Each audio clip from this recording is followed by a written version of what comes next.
أعوذ بالله من الشيطان الرجيم. بسم الله الرحمن الرحيم. يا أيها الناس اتقوا ربكم الذي خلقكم من نفس واحدة وخلق منها زوجها وبث منهما رجالا كثيرا ونساء واتقوا الله الذي تساءلون به والأرحام إن الله كان عليكم رقيبا. وآتوا اليتامى أموالهم ولا تتبدلوا الخبيث بالطيب ولا تأكلوا أموالهم إلى أموالكم إنه كان حوبا كبيرا. وإن خفتم ألا تقسطوا في اليتامى فانكحوا ما طاب لكم من النساء مثنى وثلاث ورباع فإن خفتم ألا تعدلوا فواحدة أو ما ملكت أيمانكم ذلك أدنى ألا تعودوا. وآتوا النساء صدقاتهن نحلة فإن طبن لكم عن شيء منه نفسا فكلوه هنيئا مريئا. ولا تؤتوا السفهاء أموالكم التي جعل الله لكم قياما وارزقوهم فيها واكسوهم وقولوا لهم قولا معروفا. وابتلوا اليتامى حتى إذا بلغوا النكاح فإن آنستم منهم رشدا فادفعوا إليهم أموالهم ولا تأكلوها إسرافا وبدارا أن يكبروا. ومن كان غنيا فليستعفف ومن كان فقيرا فليأكل بالمعروف. فإذا دفعتم إليهم أموالهم فأشهدوا عليهم وكفى بالله حسيبا. للرجال نصيب مما ترك الوالدان والأقربون وللنساء نصيب مما ترك الوالدان والأقربون مما قل منه أو كثر نصيبا مفروضا. وإذا حضر القسمة أولو القربى واليتامى والمساكين فارزقوهم منه وقولوا لهم قولا معروفا. وليخشى الذين لو تركوا من خلفهم ذرية ضعافا خافوا عليهم فليتقوا الله وليقولوا قولا سديدا. إن الذين يأكلون أموال اليتامى ظلما إنما يأكلون في بطونهم نارا وسيصلون سعيرا. يوصيكم الله في أولادكم للذكر مثل حظ الأنثيين فإن كن نساء فوق 2 فلهن ثلثا ما ترك، وإن كانت واحدة فلها النصف، ولأبويه لكل واحد منهما السدس مما ترك إن كان له ولد، فإن لم يكن له ولد وورثه أبواه فلأمه الثلث، فإن كان له إخوة فلأمه السدس من بعد وصية يوصي بها أو دين. آباؤكم وأبناؤكم لا تدرون أيهم أقرب لكم نفعا، فريضة من الله، إن الله كان عليما حكيما. ولكم نصف ما ترك أزواجكم إن لم يكن لهن ولد، فإن كان لهن ولد فلكم الربع مما تركن من بعد وصية يوصين بها أو دين، ولهن الربع مما تركتم إن لم يكن لكم ولد، فإن كان لكم ولد فلهن الثمن مما تركتم من بعد وصية توصون بها أو دين. وإن كان رجل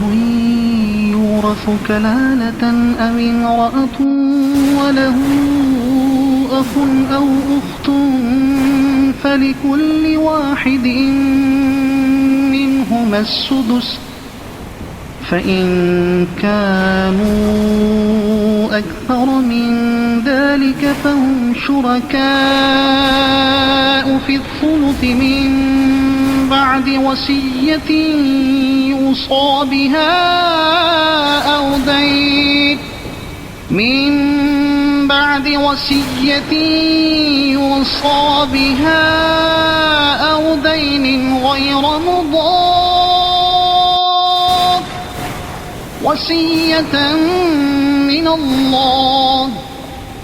والله عليم حليم. تلك حدود الله، ومن يطع الله ورسوله يدخله جنات تجري من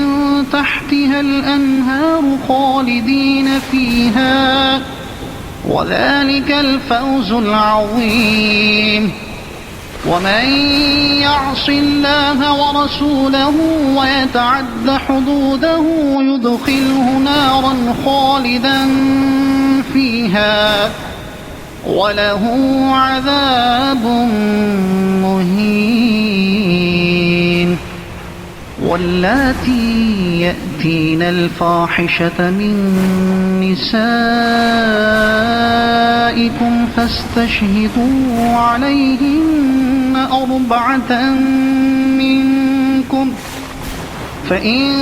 شهدوا فأمسكوهن في البيوت حتى يتوفاهن الموت أو يجعل الله لهن سبيلا. واللذان يأتيانها منكم فآذوهما، فإن تابا وأصلحا فأعرضوا عنهما، إن الله كان توابا رحيما. إنما التوبة على الله للذين يعملون السوء بجهالة ثم يتوبون من قريب فأولئك يتوب الله عليهم وكان الله عليما حكيما. وليست التوبة للذين يعملون السيئات حتى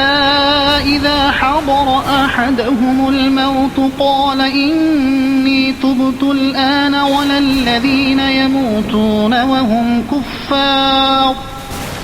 أولئك أعتدنا لهم عذابا أليما. يا أيها الذين آمنوا لا يحل لكم أن ترثوا النساء كرها ولا تعضلوهن لتذهبوا ببعض ما آتيتموهن إلا أن يأتين بفاحشة مبينة وعاشروهن بالمعروف فإن كرهتموهن فعسى أن تكرهوا شيئا ويجعل الله فيه خيرا كثيرا. وإن أردتم استبدال زوج مكان زوج وآتيتم إحداهن قنطارا فلا تأخذوا منه شيئا أتأخذونه بهتانا وإثما مبينا. وكيف تأخذونه وقد أفضى بعضكم إلى بعض وأخذن منكم ميثاقا غليظا. ولا تنكحوا ما نكح آباؤكم من النساء إلا ما قد سلف إنه كان فاحشة ومقتا وساء سبيلا. حرمت عليكم أمهاتكم وبناتكم وأخواتكم وعماتكم وخالاتكم وبنات الأخ وبنات الأخت وأمهاتكم اللاتي أرضعنكم وأخواتكم من الرضاعة وأمهات نسائكم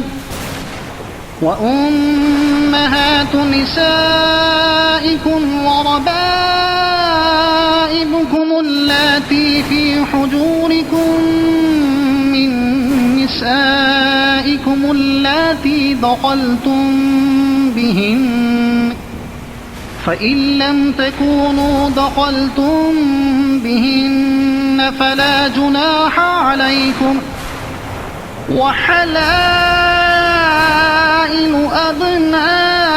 أبنائكم الذين من أصلابكم وأن تجمعوا بين الأختين إلا ما قد سلف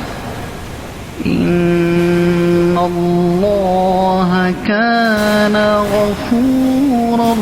رحيما. والمحصنات من النساء إلا ما ملكت أيمانكم كتاب الله عليكم وأحل لكم ما وراء ذلكم أن تبتغوا بأموالكم محصنين غير مسافحين فما استمتعتم به منهن فآتوهن أجورهن فريضة ولا جناح عليكم فيما تراضيتم به من بعد الفريضة إن الله كان عليما حكيما ومن لم يستطع منكم طولا أن ينكح المحصنات المؤمنات فمما ملكت أيمانكم من فتياتكم لهن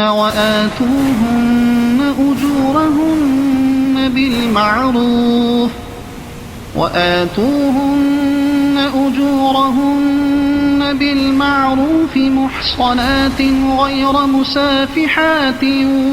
ولا متخذات أخدان فإذا أحصن فإن أتين بفاحشة فعليهن نصف ما على المحصنات من العذاب ذلك لمن خشي العنة منكم وأن تصبروا خير لكم والله غفور رحيم يريد الله ليبين لكم ويهديكم سنن الذين من قبلكم ويتوب عليكم والله مؤمنات والله أعلم بإيمانكم بعضكم من بعض فانكحوهن بإذن عليم حكيم والله يريد أن يتوب عليكم ويريد الذين يتبعون الشهوات أن تميلوا ميلا عظيما يريد الله أن يخفف عنكم وخلق الإنسان ضعيفا يا أيها الذين آمنوا لا تأكلوا أموالكم بينكم بالباطل إلا أن تكون تجارة عن تراض منكم ولا تقتلوا أنفسكم إن الله كان بكم رحيما ومن يفعل ذلك عدوانا وظلما فسوف نصليه نارا وكان ذلك على الله يسيرا إن تجتنبوا كبائر ما تنهون عنه نكفر عنكم سيئاتكم وندخلكم مدخلا كريما ولا تتمنوا ما فضل الله به بعضكم على بعض للرجال نصيب مما اكتسبوا وللنساء نصيب مما اكتسبن واسألوا الله من فضله إن الله كان بكل شيء عليما ولكل جعلنا موالي مما ترك الوالدان والأقربون والذين عقدت أيمانكم فآتوهم نصيبهم إن الله كان على كل شيء شهيدا الرجال قوامون على النساء بما فضل الله بعضهم على بعض وبما أنفقوا من أموالهم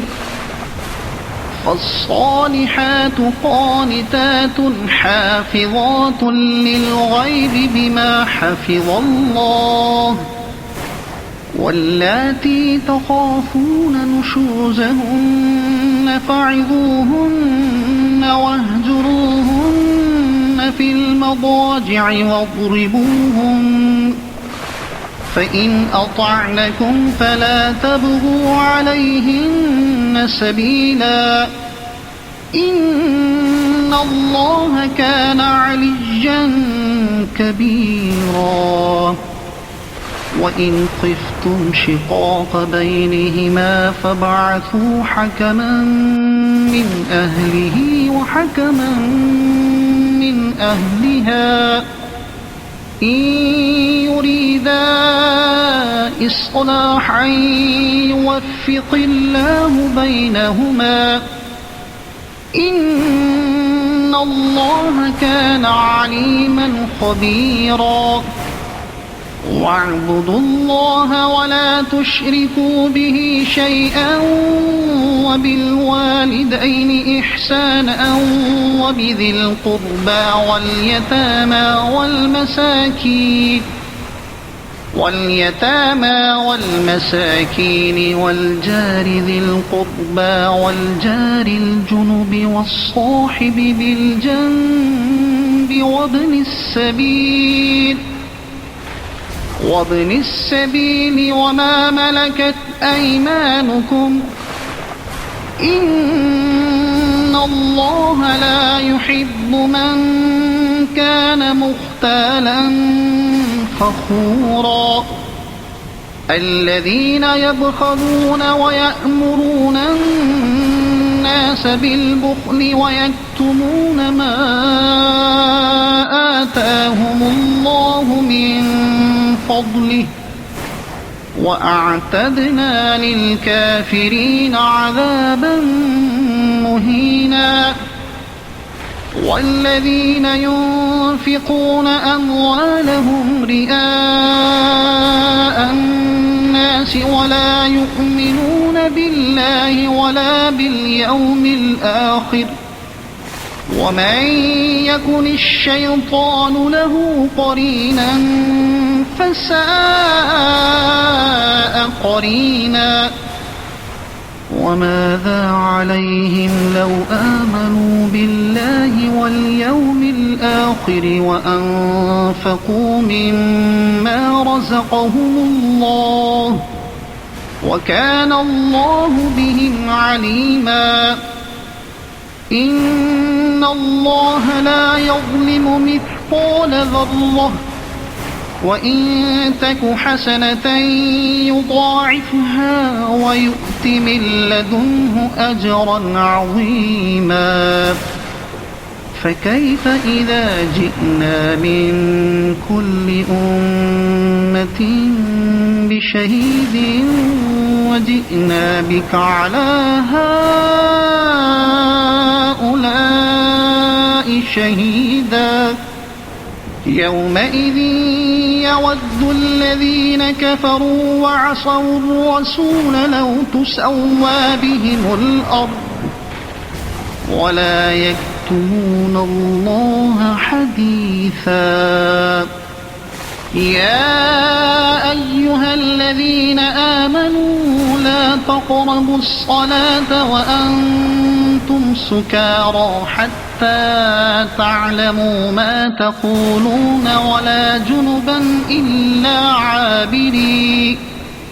ولا جنبا إلا عابري سبيل حتى تغتسلوا وإن كنتم مرضى أو على سفر أو جاء أحد منكم من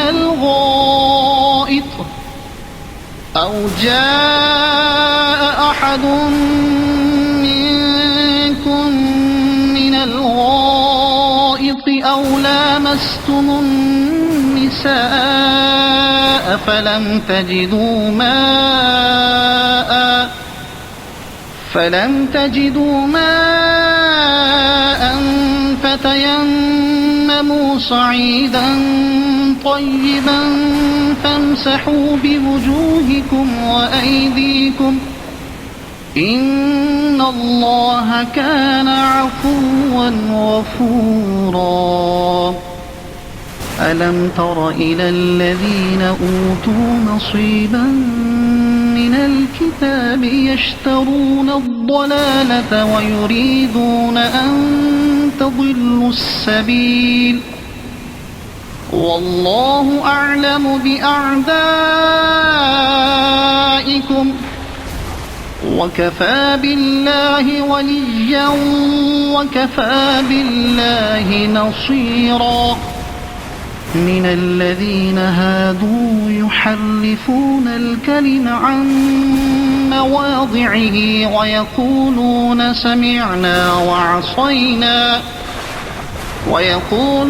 سمعنا وعصينا واسمع غير مسمع وراعنا لجا بألسنتهم وطعنا في الدين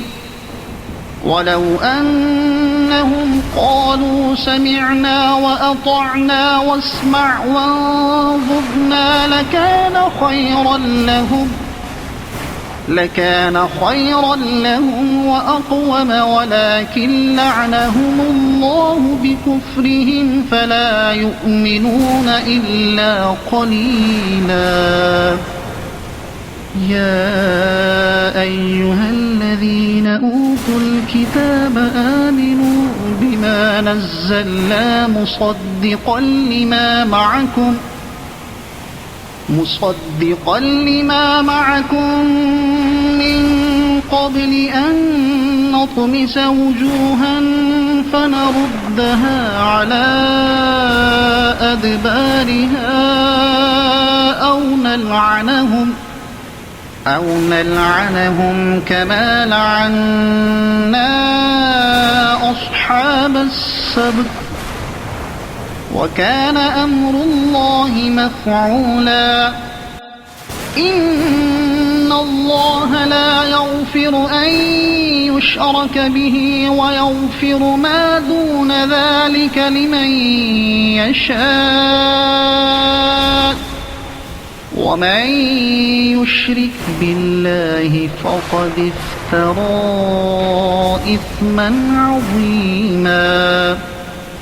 ألم تر إلى الذين يزكون أنفسهم بل الله يزكي من يشاء ولا يظلمون فتيلا انظر كيف يفترون على الله الكذب وكفى به إثما مبينا ألم تر إلى الذين أوتوا نصيبا من الكتاب يؤمنون بالجبت والطاغوت ويقولون للذين كفروا هؤلاء أهدى من الذين آمنوا سبيلا أولئك الذين لعنهم الله ومن يلعن الله فلن تجد له نصيرا أم لهم نصيب من الملك فإذا لا يؤتون الناس نقيرا أم يحسدون الناس على ما آتاهم الله من فضله فقد آتينا آل إبراهيم الكتاب والحكمة وآتيناهم ملكا عظيما فمنهم من آمن به ومنهم من صد عنه وكفى بجهنم سعيرا إن الذين كفروا بآياتنا سوف نصليهم نارا كلما نضجت جلودهم بدلناهم جلودا غيرها ليذوقوا العذاب إن الله كان عزيزا حكيما والذين آمنوا وعملوا الصالحات سندخلهم جنات تجري من تحتها الأنهار خالدين فيها أبدا لهم فيها أزواج مطهرة وندخلهم ظلا ظليلا إن الله يأمركم أن تؤدوا الأمانات إلى أهلها وإذا حكمتم بين الناس أن تحكموا بالعدل إن الله نعما يعظكم به إن الله كان سميعا بصيرا يا أيها الذين آمنوا أطيعوا الله وأطيعوا الرسول وأولي الأمر منكم فإن تنازعتم في شيء فردوه إلى الله والرسول إن كنتم تؤمنون بالله واليوم الآخر ذلك خير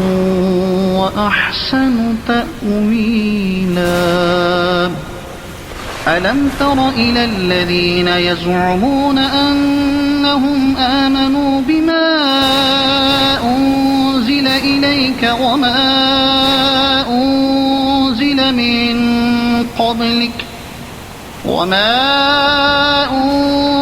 من قبلك يريدون أن يتحاكموا إلى الطاغوت وقد أمروا أن يكفروا به ويريد الشيطان أن يضلهم ضلالا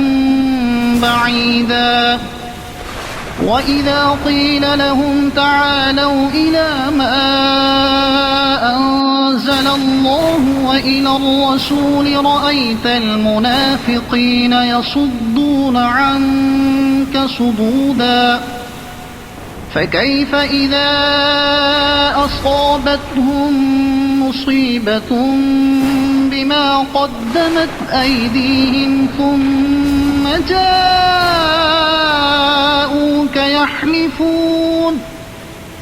ثم جاءوك يحلفون بالله إن أردنا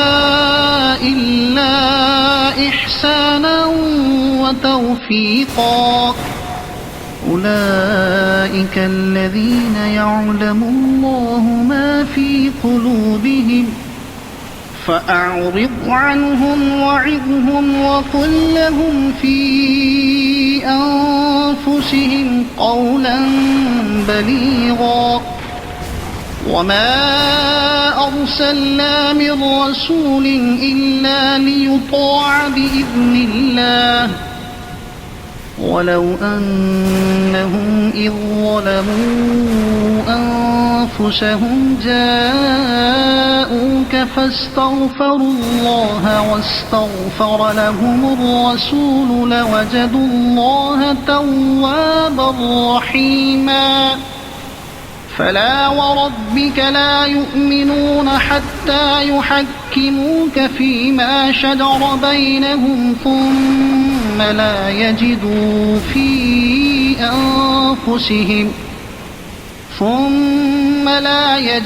في أنفسهم حرجا مما قضيت ويسلموا تسليما ولو أنا كتبنا عليهم أن اقتلوا أنفسكم أو اخرجوا من دياركم ما فعلوه إلا قليل منهم ولو أنهم فعلوا ما يوعظون به لكان خيرا لهم وأشد تثبيتا وإذا لآتيناهم من لدنا أجرا عظيما ولهديناهم صراطا مستقيما ومن يطع الله والرسول فأولئك مع الذين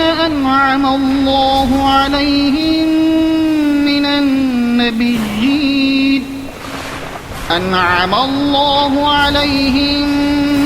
من النبيين والصديقين والشهداء والصالحين وحسن أولئك رفيقا ذلك الفضل من الله وكفى بالله عليما يا أيها الذين آمنوا خذوا حذركم فانفروا ثبات أو انفروا جميعا وإن منكم لمن ليبطئن فإن أصابتكم مصيبة قال قد أنعم الله علي إذ لم أكن معهم شهيدا ولئن أصابكم فضل من الله ليقولن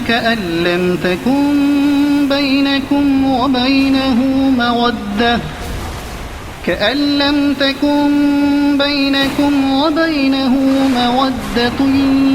يا ليتني كنت معهم فأفوز فوزا عظيما فليقاتل في سبيل الله الذين يشرون الحياة الدنيا بالآخرة ومن يقاتل في سبيل الله فيقتل أو يغلب فسوف نؤتيه أجرا عظيما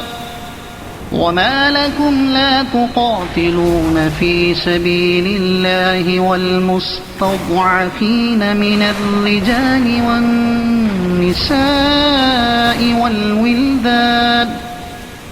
والنساء والولدان الذين يقولون ربنا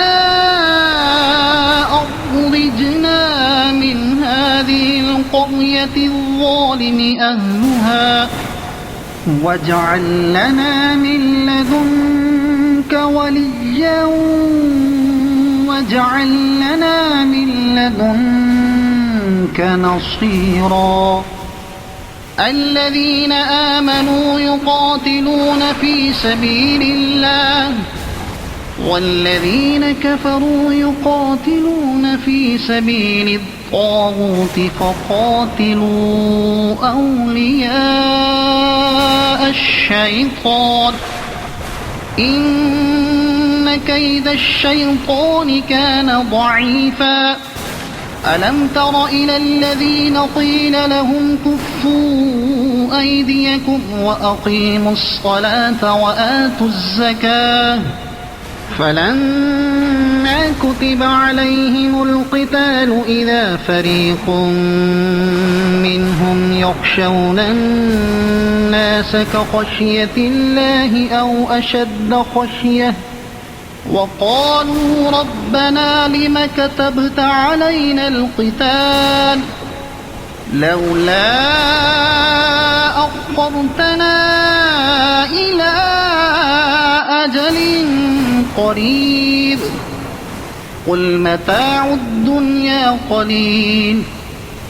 والآخرة خير لمن اتقى ولا تظلمون فتيلا أينما تكونوا يدرككم الموت ولو كنتم في بروج مشيدة وإن تصبهم حسنة يقولوا هذه من عند الله، وإن تصبهم سيئة يقولوا هذه من عندك، قل كل من عند الله، فما لهؤلاء القوم لا يكادون يفقهون حديثا. ما أصابك من حسنة فمن الله، وما أصابك من سيئة فمن نفسك، وأرسلناك للناس رسولا، وكفى بالله شهيدا. من يطع الرسول فقد أطاع الله، ومن تولى فما أرسلناك عليهم حفيظا. ويقولون طاعة فإذا برزوا من عندك بيت طائفة منهم غير الذي تقول، والله يكتب ما يبيتون، فأعرض عنهم وتوكل على الله، وكفى بالله وكيلا. أفلا يتدبرون القرآن؟ ولو كان من عند غير الله لوجدوا فيه اختلافا كثيرا. وإذا جاءهم أمر من الأمن أو الخوف أذاعوا به، ولو ردوه إلى الرسول وإلى أولي الأمر منهم لعلمه الذين يستنبطونه منهم، ولولا فضل الله عليكم ورحمته لاتبعتم الشيطان إلا قليلا. فقاتل في سبيل الله، لا تكلف إلا نفسك وحرض المؤمنين، عسى الله أن يكف بأس الذين كفروا، والله أشد بأسا وأشد تنكيلا. من يشفع شفاعة حسنة يكن له نصيب منها، ومن يشفع شفاعة سيئة يكن له كفل منها، وكان الله على كل شيء مقيتا. وإذا حييتم بتحية فحيوا بأحسن منها أو ردوها، إن الله كان على كل شيء حسيبا. الله لا إله إلا هو، ليجمعنكم إلى يوم القيامة لا ريب فيه، ومن أصدق من الله حديثا. فما لكم في المنافقين فئتين والله أركسهم بما كسبوا، أتريدون أن تهدوا من أضل الله، ومن يضلل الله فلن تجد له سبيلا. ودوا لو تكفرون كما كفروا فتكونون سواء فلا تتقون تتخذوا منهم أولياء حتى يهاجروا فلا تتخذوا منهم أولياء حتى يهاجروا في سبيل الله فإن تولوا فخذوهم واقتلوهم حيث وجدتموهم ولا تتخذوا منهم وليا ولا نصيرا إلا الذين يصلون إلى قوم بينكم وبينهم ميثاق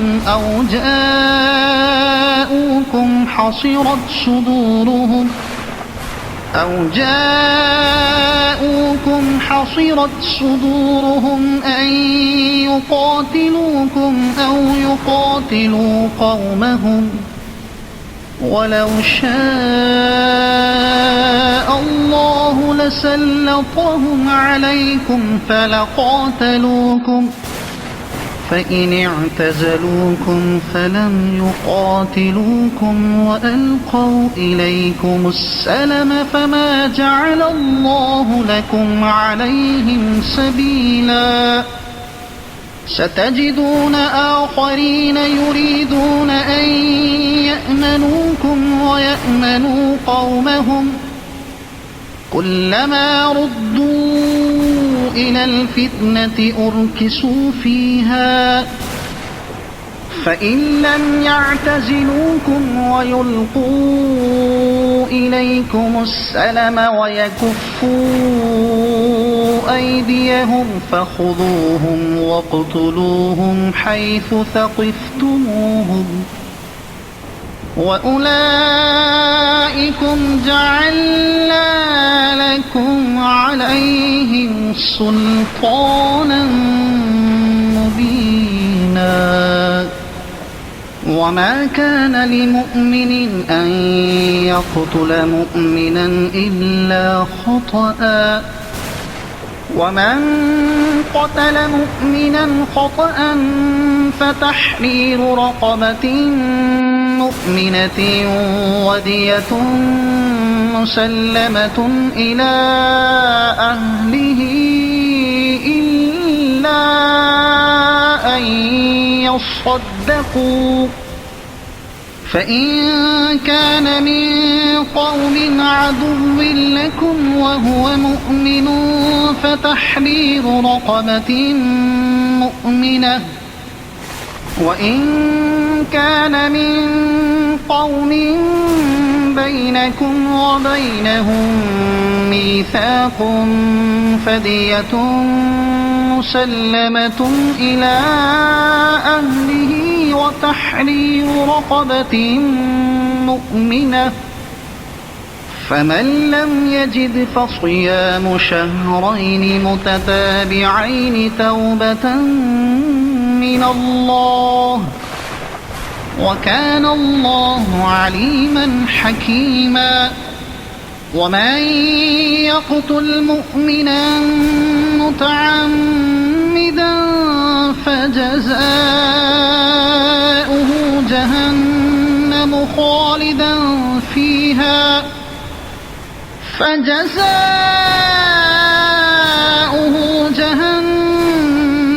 خالدا فيها وغضب الله عليه ولعنه وأعد له عذابا عظيما يا أيها الذين آمنوا إذا ضربتم في سبيل الله فتبينوا ولا تقولوا لمن ألقى إليكم السلام لست مؤمنا تبتغون عرض الحياة الدنيا فعند الله مغانم كثيرة كذلك كنتم من قبل فمن الله عليكم فتبينوا إن الله كان بما تعملون خبيرا. لا يستوي القاعدون من المؤمنين غير أولي الضرر والمجاهدون في سبيل الله بأموالهم وأنفسهم. فضل الله المجاهدين بأموالهم وأنفسهم على القاعدين درجة، وكلا وعد الله الحسنى. وفضل الله المجاهدين على القاعدين أجرا عظيما، درجات منه ومغفرة ورحمة، وكان الله غفورا رحيما. إن الذين توفاهم الملائكة ظالمي أنفسهم قالوا فيم كنتم؟ قالوا كنا مستضعفين في الأرض. قالوا ألم تكن أرض الله واسعة فتهاجروا فيها، فأولئك مأواهم جهنم وساءت مصيرا. إلا المستضعفين من الرجال والنساء والولدان لا يستطيعون حيلة ولا يهتدون سبيلا، فأولئك عسى الله أن يعفو عنهم، وكان الله عفوا غفورا. ومن يهاجر في سبيل الله يجد في الأرض مراغما كثيرا وسعة، ومن يخرج من بيته مهاجرا إلى الله ورسوله ثم يدركه الموت فقد وقع أجره على الله، وكان الله غفورا رحيما. وإذا ضربتم في الأرض فليس عليكم جناح أن تقصروا من الصلاة إن خفتم أن يفتنكم الذين كفروا، إن الكافرين كانوا لكم عدوا مبينا. وإذا كنت فيهم فأقمت لهم الصلاة فلتقم طائفة منهم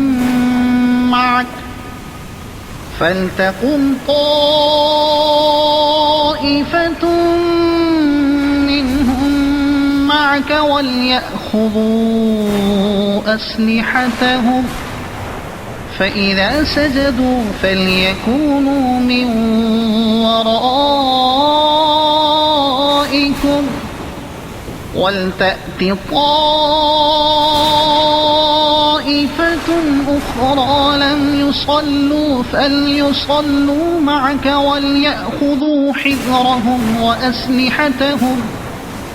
وَدَّ الَّذِينَ كَفَرُوا لَوْ تَغْفُلُونَ عَنْ أَسْلِحَتِكُمْ وَأَمْتِعَتِكُمْ فَيَمِيلُونَ عَلَيْكُمْ مَيْلَةً وَاحِدَةً وَلَا جُنَاحَ عَلَيْكُمْ إِن كَانَ بِكُمْ أَذًى مِّن مَّطَرٍ أَوْ كُنتُم مرضى أن تضعوا أسلحتكم وخذوا حذركم إن الله أعد للكافرين عذابا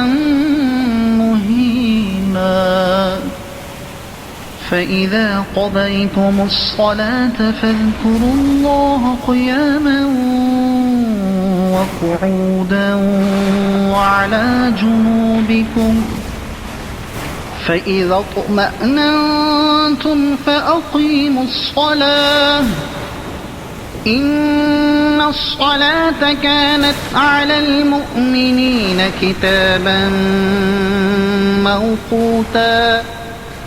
ولا تهنوا في ابتغاء القوم إن تكونوا تألمون فإنهم يألمون كما تألمون وترجون من الله ما لا يرجون وكان الله عليما حكيما إنا أنزلنا إليك الكتاب بالحق لتحكم بين الناس بما أراك الله ولا تكن للخائنين خصيما واستغفر الله إن الله كان غفورا رحيما ولا تجادل عن الذين يختانون أنفسهم إن الله لا يحب من كان خوانا أثيما يستخفون من الناس ولا يستخفون من الله وهو معهم إذ يبيتون ما لا يرضى من القول وكان الله بما يعملون محيطا ها أنتم هؤلاء جادلتم عنهم في الحياة الدنيا فمن يجادل الله عنهم يوم القيامة أم من يكون عليهم وكيلا ومن يعمل سوءا أو يظلم نفسه ثم يستغفر الله يجد الله غفورا رحيما ومن يكسب إثما فإنما يكسبه على نفسه وكان الله عليما حكيما ومن يكسب خطيئة أو إثما ثم يرم به بريئا فقد احتمل بهتانا وإثما مبينا ولولا فضل الله عليك ورحمته لهم طائفة منهم أن يضلوك وما يضلون إلا أنفسهم وما يضرونك من شيء وأنزل الله عليك الكتاب والحكمة وعلمك ما لم تكن تعلم وكان فضل الله عليك عظيما لا خير في كثير من نجواهم إلا من أمر بصدقة أو معروف أو إصلاح بين الناس ومن يفعل ذلك ابتغاء مرضات الله فسوف نؤتيه أجرا عظيما ومن يشاقق الرسول من بعد ما تبين له الهدى ويتبع غير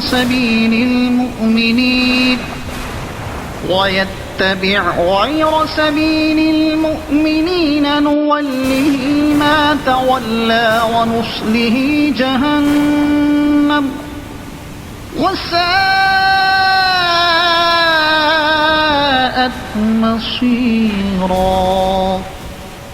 إن الله لا يغفر أن يشرك به ويغفر ما دون ذلك لمن يشاء، ومن يشرك بالله فقد ضل ضلالا بعيدا. إن يدعون من دونه إلا إناثا وإن يدعون إلا شيطانا مريدا لعنه الله وقال لأتخذن من عبادك نصيبا مفروضا ولأضلنهم ولأمنينهم ولآمرنهم فليبتكن آذان الأنعام ولآمرنهم فليغيرن خلق الله ومن يتخذ الشيطان وليا من دون الله فقد خسر خسرانا مبينا. يعدهم ويمنيهم وما يعدهم الشيطان إلا غرورا. أولئك مأواهم جهنم ولا يجدون عنها محيصا. والذين آمنوا وعملوا الصالحات سندخلهم جنات تجري من تحتها الأنهار خالدين فيها أبدا وعد الله حقا ومن أصدق من الله قيلا. ليس بأمانيكم ولا أماني أهل الكتاب. من يعمل سوءا يجز به ولا يجد له من دون الله وليا ولا نصيرا. ومن يعمل من الصالحات من ذكر أو أنثى وهو مؤمن فأولئك يدخلون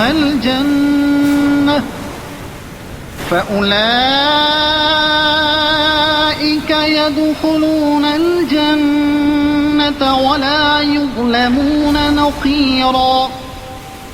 ومن أحسن دينا ممن أسلم وجهه لله وهو محسن واتبع ملة إبراهيم حنيفا واتخذ الله إبراهيم خليلا. ولله ما في السماوات وما في الأرض وكان الله بكل شيء محيطا. ويستفتونك في النساء قل الله يفتيكم فيهن وما يتلى عليكم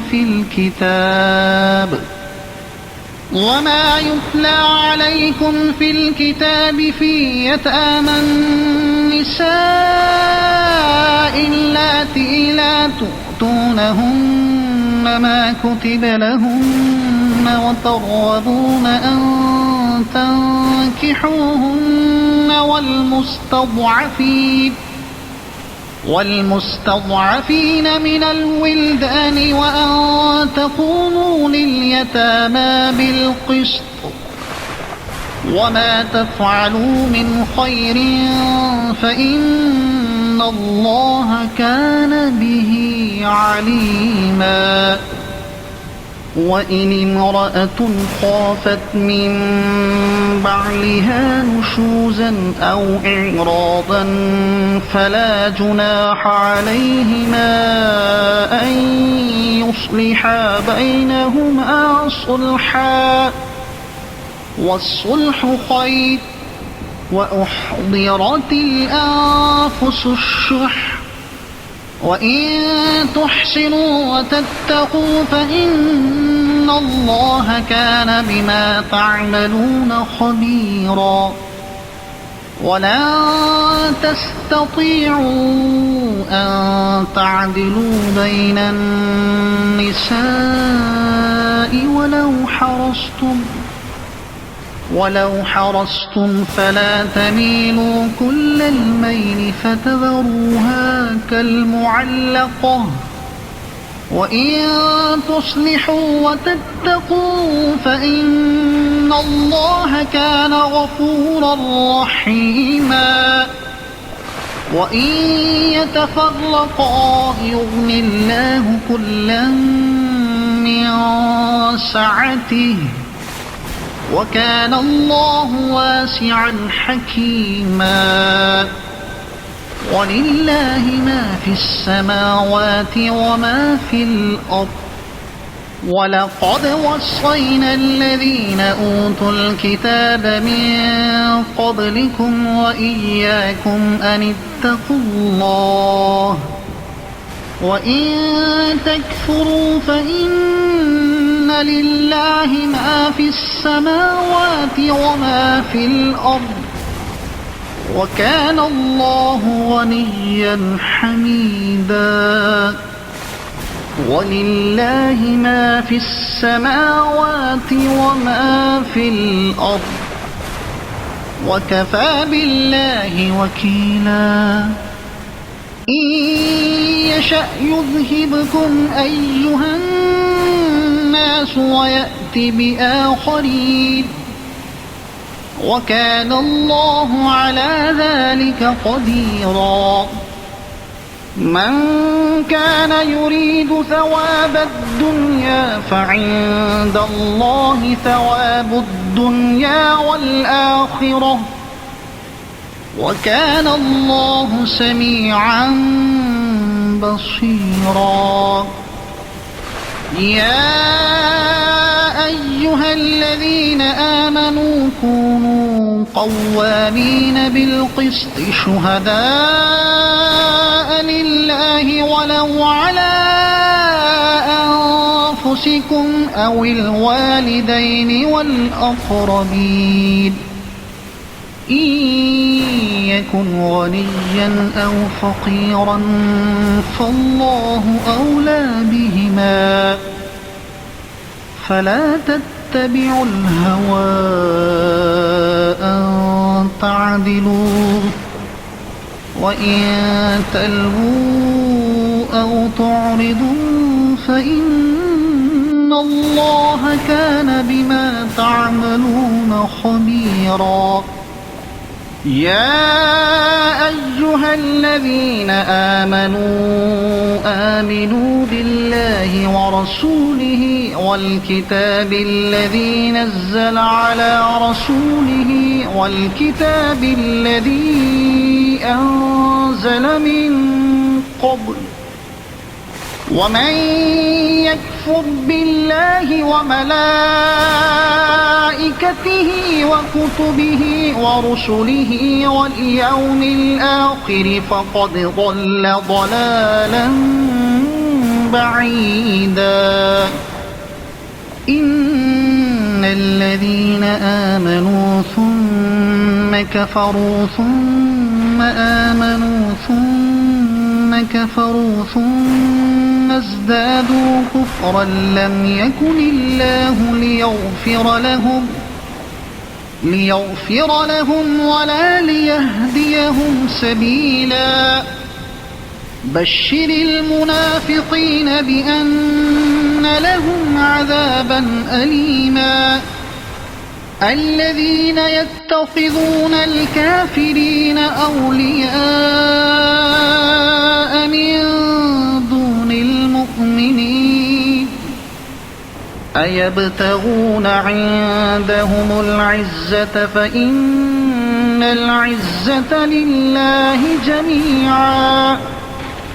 وقد نزل عليكم في الكتاب أن إذا سمعتم آيات الله يكفر بها ويستهزأ بها فلا تقعدوا معهم حتى يخوضوا في حديث غيره إنكم إذا مثلهم إن الله جامع المنافقين والكافرين في جهنم جميعا الذين يتربصون بكم فإن كان لكم فتح من الله قالوا ألم نكن معكم وإن كان للكافرين نصيب قالوا ألم نستحوذ عليكم ونمنعكم من المؤمنين فالله يحكم بينكم يوم القيامة ولن يجعل الله للكافرين على المؤمنين سبيلا إن المنافقين يخادعون الله وهو خادعهم وإذا قاموا إلى الصلاة قاموا كسالى يراءون الناس ولا يذكرون الله إلا قليلا مذبذبين بين ذلك لا إله هؤلاء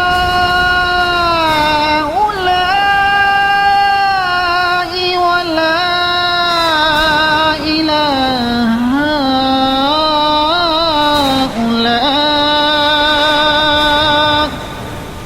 ومن يضلل الله فلن تجد له سبيلا يا أيها الذين آمنوا لا تتخذوا الكافرين أولياء من دون المؤمنين أتريدون أن تجعلوا لله عليكم سلطانا مبينا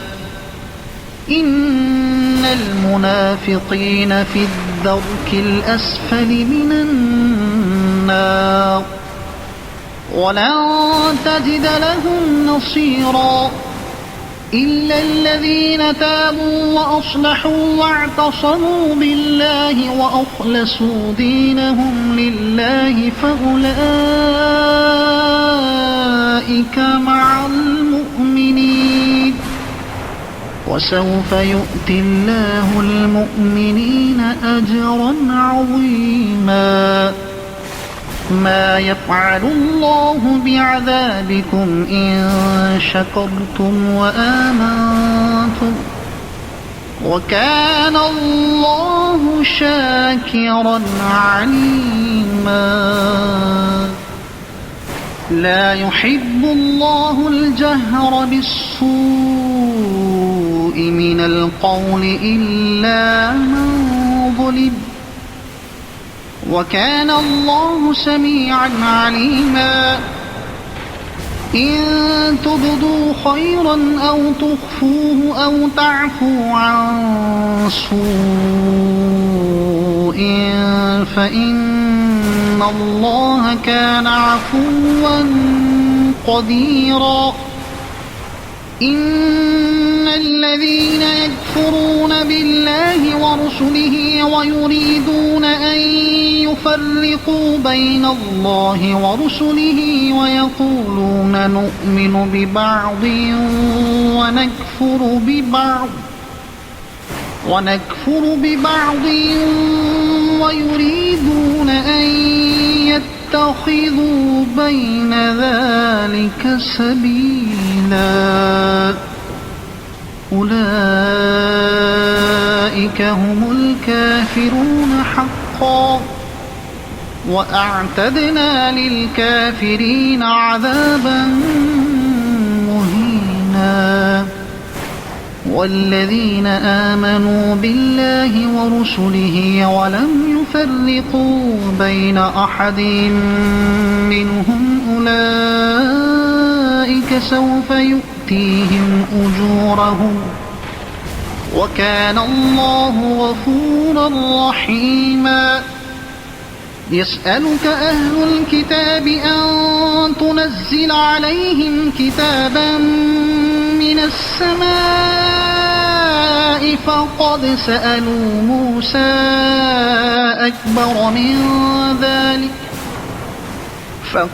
سألوا موسى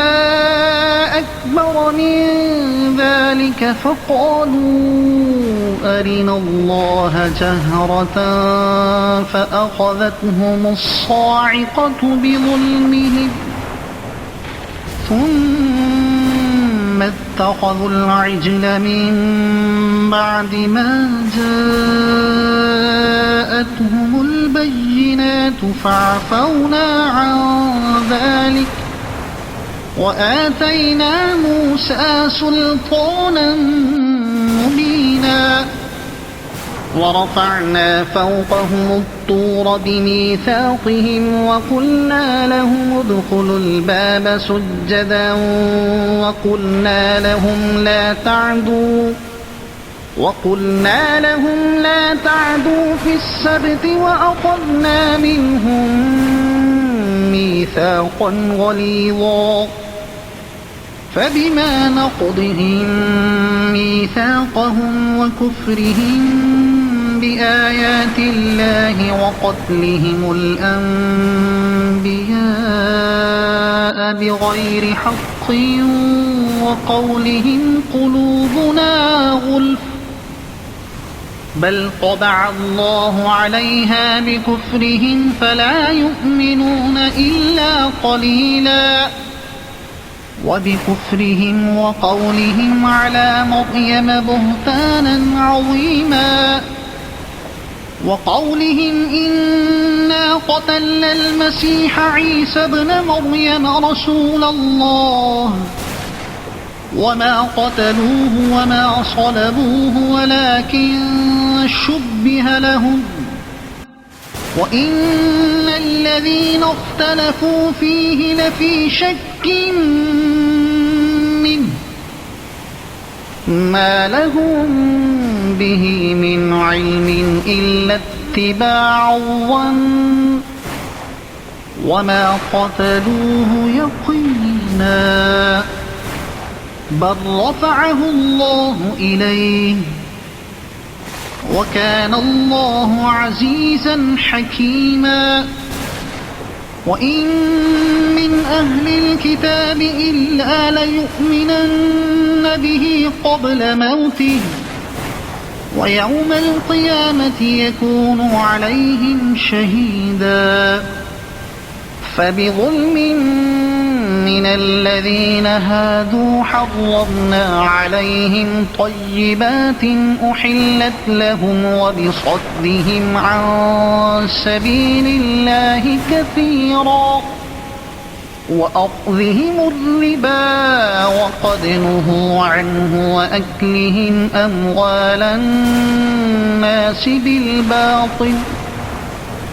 وأعتدنا للكافرين منهم عذابا أليما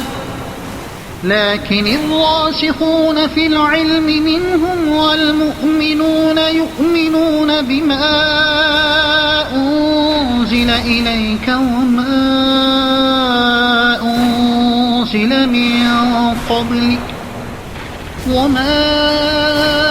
أنزل من قبلك والمقيمين الصلاة والمؤتون الزكاة والمؤمنون بالله واليوم الآخر أولئك سنؤتيهم أجرا عظيما إنا أوحينا إليك كما أوحينا إلى نوح والنبيين من بعده وأوحينا إلى إبراهيم وإسماعيل وإسحاق ويعقوب والأسباط وعيسى وأيوب ويونس وهارون وسليمان وآتينا داود زبورا ورسلا قد قصصناهم عليك من قبل ورسلا لم نقصصهم عليك وكلم الله موسى تكليما رسلا مبشرين ومنذرين لئلا يكون للناس على الله حجة بعد الرسل وكان الله عزيزا حكيما لكن الله يشهد بما أنزل إليك أنزله بعلمه والملائكة يشهدون وكفى بالله شهيدا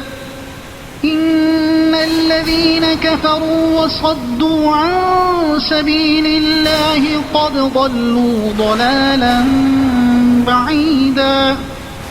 إن الذين كفروا وظلموا لم يكن الله ليغفر لهم ولا ليهديهم طريقا إلا طريق جهنم خالدين فيها أبدا وكان ذلك على الله يسيرا يا أيها الناس قد جاءكم الرسول بالحق من ربكم فآمنوا خيرا لكم وإن تكفروا فإن لله ما في السماوات والأرض وكان الله عليما حكيما يا أهل الكتاب لا تغلوا في دينكم ولا تقولوا على الله إلا الحق إنما المسيح عيسى ابن مريم رسول الله وكلمته ألقاها إلى مريم وروح منه فآمنوا بالله ورسله ولا تقولوا ثلاثة انتهوا خيرا لكم إنما الله إله واحد سبحانه أن يكون له ولد له ما في السماوات وما في الأرض وكفى بالله وكيلا لن يستنكف المسيح أن يكون عبدا لله ولا الملائكة المقربون ومن يستنكف عن عبادته ويستكبر فسيحشرهم إليه جميعا فأما الذين آمنوا وعملوا الصالحات فيوفيهم أجورهم ويزيدهم من فضله وأما الذين استنكفوا واستكبروا فيعذبهم عذابا أليما ولا يجدون لهم من دون الله وليا ولا نصيرا. يا أيها الناس قد جاءكم برهان من ربكم وأنزلنا إليكم نورا مبينا. فأما الذين آمنوا بالله واعتصموا به فسيدخلهم في رحمة منه وفضل